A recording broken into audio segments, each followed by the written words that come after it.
So our focus today is on a person born in 551 BCE in northeastern China. His name was Confucius, though later in life he was called Confucius, which translates to the English term Master Kong. Most of you know him by the name given to him by 16th century Jesuits, Confucius. He grew up poor. He was raised by a single mother in a China that was racked by conflicts between warlords. He overcame a very difficult start through education, got jobs in the government. As his writings began to spread, those in power became wary of the slightly subversive elements of his writing, and that complicated his political advancement. And as a result, he ended up going around the countryside teaching, and he gained a following. But it was only after he died that his philosophy became one of the most dominant philosophies in the world. Now, I'm not an expert on Confucianism. I've learned more in the last month than I did my entire life. But for years, I have been curious about the connections between ethical culture and Confucianism, because Felix Adler, who founded Ethical Culture, taught about Confucianism when he was a professor at Cornell. In 1900, he brought the Confucian scholar Wu Fang to speak at the New York Society for Ethical Culture, and Adler spoke at Harvard in 1901 about Confucianism. A basic similarity between ethical culture and Confucianism is that they claimed no supernatural gods, and that led some to say that neither were religions.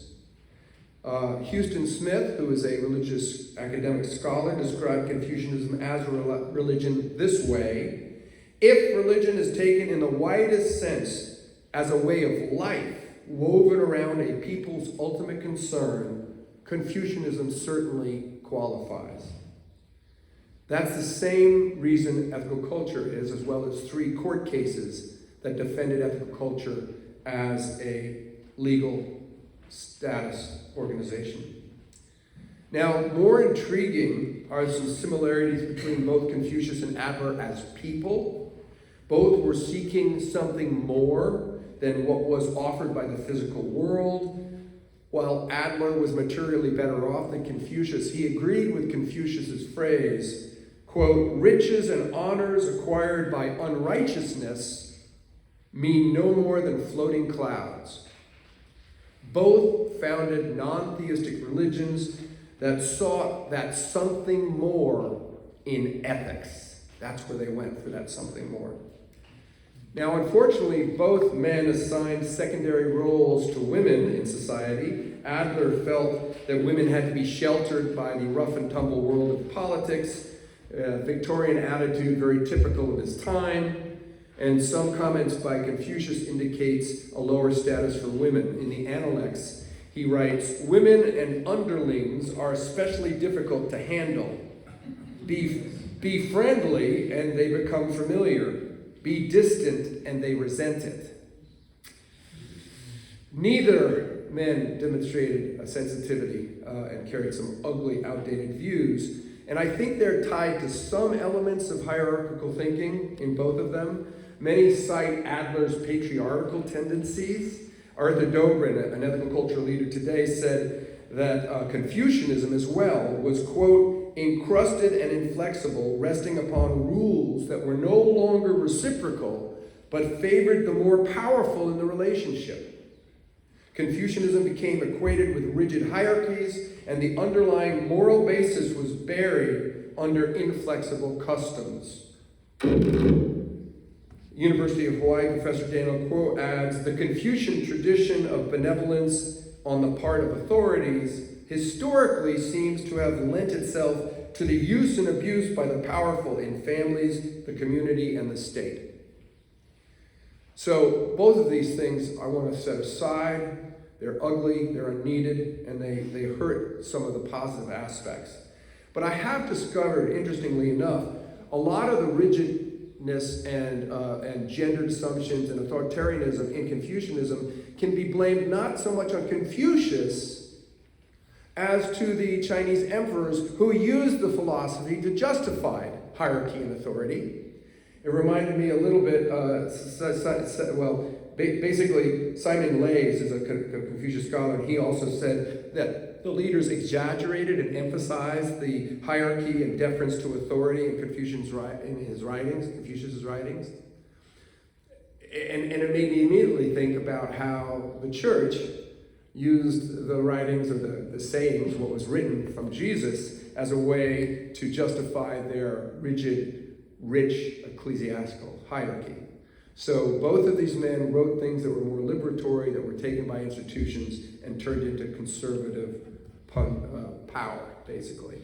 I reject both elements in both traditions. So I'm going to focus on the positive and progressive elements of both of these thinkers. Now, before I go into some of the similarities, I want to talk about some of the differences. There are a few that I think are important. First of all, the two men had very different backgrounds. Confucius grew up poor, and Adler grew up in moderate wealth and privilege. They were both compassionate, however, towards those people without power, because Adler's mother and father taught him about it. His mother took him to places in New York where poverty was rampant and taught him to take responsibility. Thanks to those efforts, Adler escaped from the narrow perspective that's often wrapped around people who live comfortable lives. And despite that difference between their material wealth, both developed a real compassion for the oppressed. Secondly, Confucius was personally, I found out, enthusiastic, passionate, and emphasized love, whereas Adler was reserved and very rational. Adler was particularly repressed about sexual passion and the body. He founded a club based on sexual control as a young adult. Now, Confucius, maybe because he escaped the puritanic cultural influences in Adler's world, Confucius was freer to admit, as he did not once but twice in the Analectics, quote, "I have never seen anyone who loved virtue more than sex." Okay, he's grounded. Okay. One other difference between them is a slightly different variant of the golden rule. Most of you know that there are negative and positive golden rules. The negative is basically in Confucianism, it offers, quote, "Do not do to others what you do not want them to do to yourself." In other words, it's prohibitive. It's telling you what not to do. Whereas the ethical culture version, act to bring out the best in others, and you'll bring out the best in you, is telling you what to do. So that's called a positive formation. Now, as I learned more about Confucianism, the similarities between the two religions or worldviews, depending on how you see them, become clearer to me. So for the remainder of my time, I'm going to talk about 4 themes that tie the two together that I think we can try to embrace. 1, the importance of personal example and good character in leadership. 2, how those qualities are enhanced by education. 3, the centrality of relationships over individualism. And 4, the quest for civic and social unity. So those are my 4 themes. Now, regarding personal character, central for Confucius is the question, what does it take to be a good leader? He was asked that all the time. And in this use of the word good leader means both effective and ethical. Both the effective good and the ethical good. Confucius stresses that ethics helps leaders rule well. It allows them to be both effective and ethical. He says that basically ethical leaders allow themselves leeway to provide good to the audience. Simon Leys says this, that Confucius saw politics as an extension of ethics. What a concept, right? He believed that human flourishing was possible only within an ethical environment, and that to create an ethical environment, leaders had to demonstrate 2 virtues, Zhen and Li. Li is the ability to govern the state, and Zhen is the ability to govern oneself. According to Smith, the ideogram for Zhen, be able to govern oneself, combines two Chinese characters, one representing human being and the other representing two. And it indicates a two-ness in a Confucian model of self. Lay explains it this way. Zhen involves simultaneously a feeling of humanity towards others and respect towards oneself, an indivisible sense of dignity of human life wherever it appears. So you're already beginning to see a blurring of the Western assumption of a distinction between self and other. Zhen is also supported by many personal qualities like tolerance, trustworthiness, generosity, diligence, sincerity, wisdom, and balance. Zhen indicates true personhood that arises when goodness and humanity are harmonized. This keeps the passions under control. For example, if our being is aligned with ethical principles, the passions would naturally support our ethical convictions. And in the Confucian work, Da Hao, the Great Learning, passions were emphasized as things to be balanced, not repressed. That shares some of the approach of Aristotle in his doctrine of the mean, nothing in excess. It shares a little bit with Plato's emphasis on the harmony of the soul, the balance of the soul. Ethical culture leader Alfred Martin, who served at the New York Society for Ethical Culture about a century ago, wrote, as against the Pauline doctrine, Catholic, a century ago, Confucius pleaded for the proper control of the passions. Like Plato, he believed that the ideal man to be one in whom all instincts, impulses, proclivities function in an organized life. So for both Plato and Confucius, to be human meant to embody virtue. It's a part of you.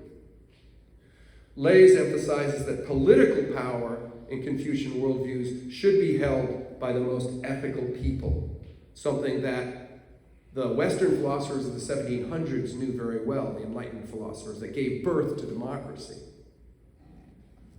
Li, which is the ability to manage a state, is loosely translated as knowing the way things should be done, including how government officials should speak to each other.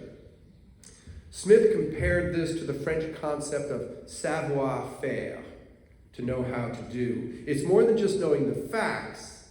It is a practiced skill involving good etiquette and propriety. If you're so skilled, you can earn the Confucian honorific gentleman. Now, this is a gendered term, again, reminding us of their limited views there. But it is a term of praise for Confucius. It indicates that one is adept at manners and rituals. Now, in the West, things like that are not seen as so important. They're like rules that we behave by.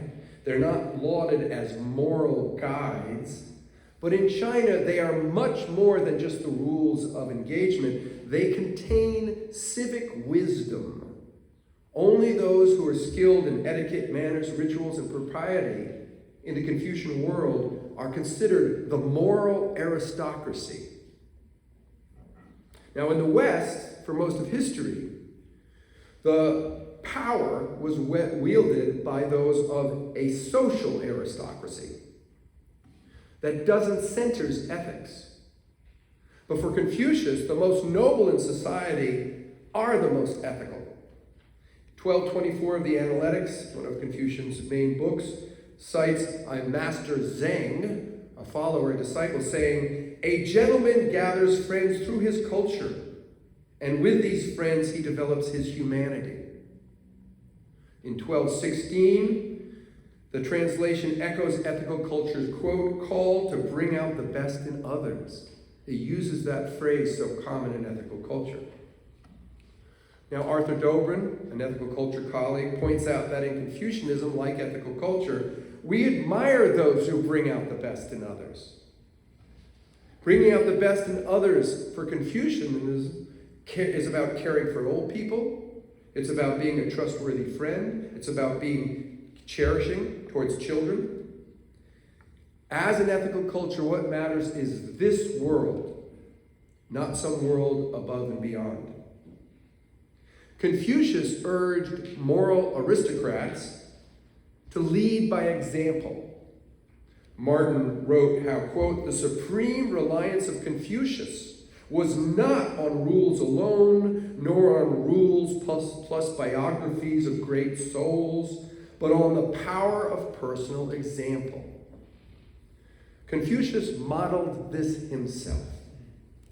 Martin said that Confucius's greatest work of art was, quote, not his writings, it was the life in which he practiced the precepts taught in books.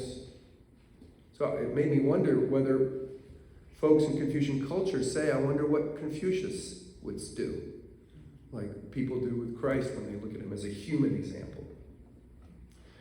Confucius does explain that you can learn things both from good people and bad people. You learn how to be good from good people. You learn how to be bad from bad people. He writes, a gentleman brings out the good that is in people. He does not bring out the bad. A vulgar man does just the opposite. Again, makes me think of today. It also reminds me of a comic strip I read as a kid, Goofus and Gallant. If you're of a certain age, you may remember my mother would always say, you be gallant, don't be Goofus, the two characters in that comic strip. Because you can learn from bad examples. So we got a lot to learn in this country. Ultimately, though, Confucius envisioned a reinforcing cycle. Rulers who act ethically would gain the trust of people. Aided by that trust and the forthcoming public resources, they would be able to better lead society and provide government services, for which the people would be more grateful and respectful, and that would create an ethical civic whole. In The Lost Art of Happiness, Arthur Dobrin points to a similar reinforcement between stability and justice. When a prince asked Confucius how to lower crime, the wise man told him to teach people how to read and provide them with work. Right? Government should, according to Confucius, promote happiness of the common person, and that would be helped by reasonable taxes, peace, and fair criminal justice. These are specifics mentioned by Confucius. Now, Confucius calls the loyalty that people feel towards their ruler, quote, the power of prestige. Admiring ethical leaders, citizens would also try to develop an ethical character. That's the power a good example has. The development of personal qualities in all citizens like tolerance, trustworthiness, generosity, diligence, sincerity, wisdom, would make a bureaucratic state and a legal system less necessary, in Confucius's view. When people are virtuous and well-mannered, the best government can govern lightly. It reminds me of one of my favorite quotes by Edmund Burke. Manners are of more importance than laws. Manners are what vex or soothe, corrupt or purify, exalt or debase, barbarize or refine us by a constant, steady, uniform, insensible operation like that of the air we breathe. Trying to infuse ethics throughout society. Morality, convention are the real glue that holds Confucian society together. The importance of education, theme 2.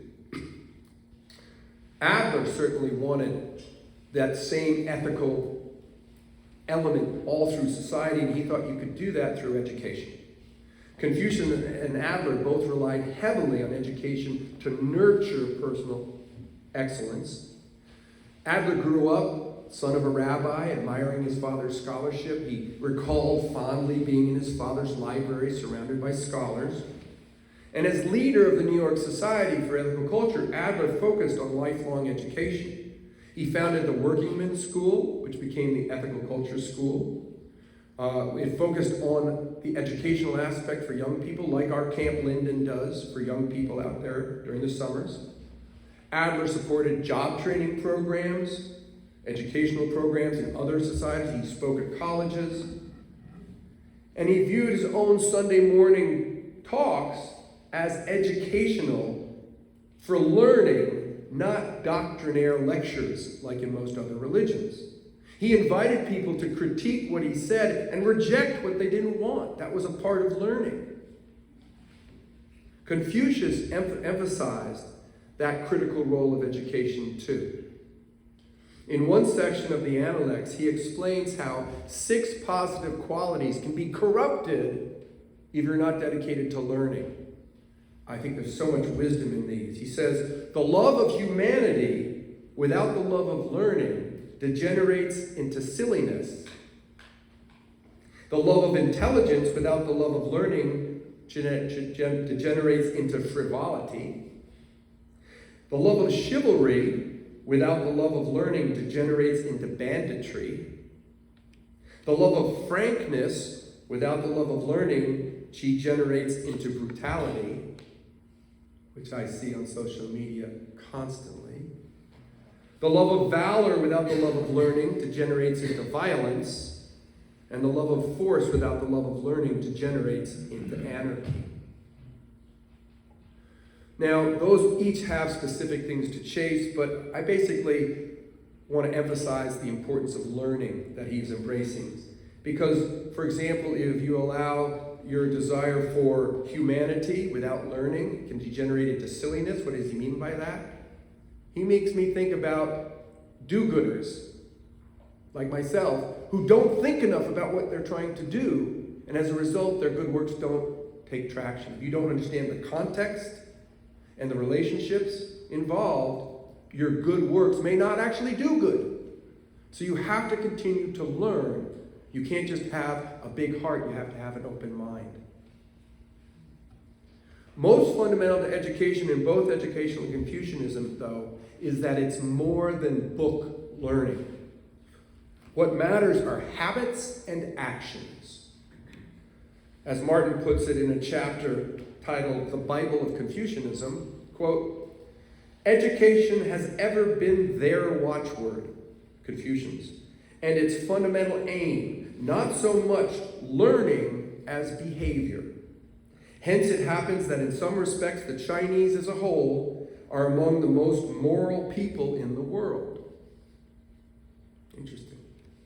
In section 1427 of the Analects, Confucius writes, a gentleman would be ashamed should his deeds not match his words.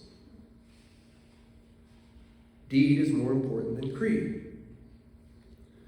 No wonder that Martin, an ethical culture leader, gushed over Chinese society, praising it for how, quote, etiquette is scrupulously observed in every walk of life, and politeness, deference to elders, respect for authority are conspicuous traits in all classes of society. So, in addition to education and the importance of personal example, the centrality of relationships, which is a part of both of those, is key. Thanks to Joe Farkas, who's a young ethical culture leader in training, I learned about a Professor Harry Rosemont Jr., who suggested 2 approaches to human rights. The Western liberal procedural human rights as one, and the Confucian distributive human rights. Now, stick with me for a second. Westerners emphasize individuals as bearers of rights, autonomous and independent. The right is a part of me. Confucianism sees people through a focus on kin and communities, embracing human rights as a collective. Rosemont's book from 2015 titled Against Individualism, A Confucian Rethinking of the Foundations of Morality, Politics, Family, and Religion, points out many problems due to Western individualism. For one, the notion of a free, autonomous, and individual is actually a fiction. It ignores the relational nature of personhood. Unlike in the West, Rosemont explains, for the Confucians, there are only interrelated persons, no individual selves. Now, it might go too far for some folks. But Adler agreed that the dominant emphasis on individualism in America was a problem. By privileging individual autonomy and narrow personal rights, Westerners more easily deny their responsibility to others. Should anyone suggest that caring for others might at some time take precedent over individual rights, they're labeled as collectivists or extremists or even worse, totalitarians. You're seeing that today. But obviously, we're not born free and autonomous. We come into this world supported by a web of nurturing relationships. Now, in the U.S., we promote the idea quite often of becoming an adult, meaning becoming of a more autonomous and individual nature. At 18, we're given legal rights as an independent entity. We shed relational bonds. But in Confucianism, our relationship doesn't fade over time. Professor Rosenli explains relationality is the basis of our ontological existence throughout our lifetime. There is no sharp divide between the contractual dependency of childhood and the absolute freedom and equality of adulthood. And this is all because, quote, to be, for the Confucians, is to be one in relation with the other. One is only when the other is as well. When seeking to establish oneself, one establishes the others. That Confucian frame is supported by a concept of reciprocity.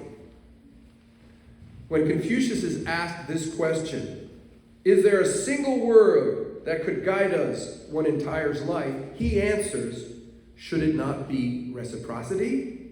What you do not wish for yourself, do not do to others. Now again, though the Western version of that is more prescriptive than proscriptive, in the Analects there's also a lot that promotes positive action towards others. Confucius writes, as for the good man, what he wishes to achieve for himself, he helps others to achieve. What he wishes to obtain for himself, he enables others to obtain. This generous and pro-social behavior is promoted through the virtue of loyalty linked to reciprocity. Individuals should strive for perfection within their relationship to a family, to a village, even to a state. No one was exempt from this exception, especially not the rulers, end quote, Arthur Dobrin says. What's missing from too many conservative versions of Confucianism is that Confucius meant this obligation, this loyalty to be mutual. Parents to child, child to parents, citizens to rulers, rulers to citizens. Whether this relationship that you're nurturing to your children or partner or parents or business or nation, in the West, they are often seen as barriers to freedom. But in Confucian cultures, they're celebrated as allowing for human flourishing. In the words of Professor Rosenli, there is an intentional cultivation to take joy in meeting one's interpersonal responsibility to have others flourish. A joy that you care about others. It's part of what Rosenli calls spiritual practice Confucian style. I like that. She explains, this co-emergence of the self and the other in relation doesn't hedge on some sort of immutable inner self, but instead an existential self that becomes increasingly concrete with the ever-expanding social roles that one lives throughout one's lifetime. I have said here so many times from this platform, I am Hugh, I am a father, a husband, an ethical culture leader, a citizen, and all those roles and responsibilities make me who I am. They're not barriers to who I am. And that perspective is so close to Adler's. I think it's what drove Adler towards Confucianism in the first place. He often pointed out how limiting the emphasis on individualism was. He loved Emerson and Kant, But after about 20 years, he wrote that he felt that their individualism limited him. He said, Emerson's individualism spoiled his ethics. Which brings me to the fourth theme, which is the importance of unity, civic unity and engagement. They both shared it. On a practical level, both of them saw class divisions as toxic to both personal relationships and social cohesion. Adler's educational project aimed at unifying society. When Ethical Culture School was founded, Adler insisted that the student body represent all economic classes and professions. Similarly, Confucius embraced disciples regardless of their station in life, which was very progressive for China at the time. Both men believed that education had a leveling effect, which was good. Adler and Confucius both rejected the monastic trend in religions. You can't become ethical by retreating to convents or temples. One should dive into life and ease the suffering of others. The Chinese philosopher Tu Weiming said, the Confucian perspective entails an unceasing spiritual transformation. It is not simply a search for one's inner spirituality, but a concern for the establishment of a fiduciary community of humankind as a whole. Confucianism offers a philosophy of the self which seems more accurate and, more importantly, morally superior to me. Houston Smith sees ethical value in how Confucianism expands in concentric circles. He writes, in shifting the center of one's empathetic concern from oneself to one's family, one transcends selfishness. The move from family to community transcends nepotism. The move from community to nation overcomes parochialism. The move to all humanity counters chauvinistic nationalism. Adler used similar language, urging us to overcome the selfish and parochial attitudes by embracing this ever-expanding circle of concern and responsibility. Martin emphasizes this part of Confucianism. Citing Li King in Book 7, Martin emphasizes, when the great principle of universalism prevails, the whole world becomes a republic. The people elect men of virtue, talent, and ability. They talk about true agreement and cultivate universal harmony. Provision is provided for the aged till death. Employment given to the middle age, and the means of self-development offered to the young. Widowers, widows, orphans, childless people are all supported by the state. Each man has his rights, and each woman her individuality safeguarded. Confucius and Adler shared concern for social unity and compassion, and it was based on their belief of the interconnectedness of individuals. Some people describe Confucianism with this analogy. They say that a human is like a sea anemone, you know those floating globs in the ocean? They're a porous net that catch nutrients needed from the currents that flow right through it. We're mainly a point in the interconnected web of life. Arthur Dobrin puts it this way: Confucius saw the human self as a node, not an entity. It is a meeting place where lives converge. Adler and Confucius wanted us to connect to something larger than ourselves. That's the center of many religious quests. Both, though, remained within a humanist context. In fact, Rosemont uses the term, instead of universal, homoversal, to describe an impulse in Confucius to be in the presence of something larger than themselves, something that was present before we came, something to which we can be a part of now, something which will endure long after we're gone.